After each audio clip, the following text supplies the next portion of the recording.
অমলকান্তি আমার বন্ধু। স্কুলে আমরা একসঙ্গে পড়তাম। রোজ দেরি করে ক্লাসে আসতো, পড়া পারত না।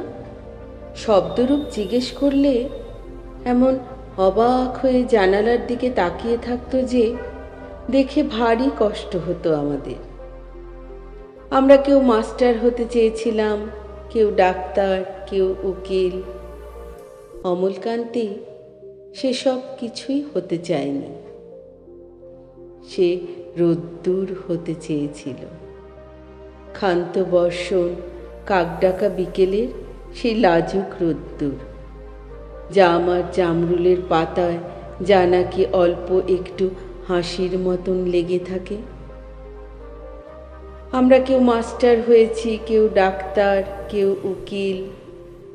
অমলকান্তি রোদ্দুর হতে পারেনি।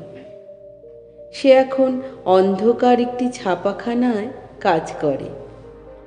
মাঝে মধ্যে আমার সঙ্গে দেখা করতে আসে, চা খায়, এটা ওটা গল্প করে, তারপর বলে, উঠি তাহলে। আমি ওকে দরজা পর্যন্ত এগিয়ে দিয়ে আসি। আমাদের মধ্যে যে এখন মাস্টারি করে, অনায়াসে সে ডাক্তার হতে পারত। যে ডাক্তার হতে চেয়েছিল, উকিল হলে তার এমন কিছু ক্ষতি হতো না।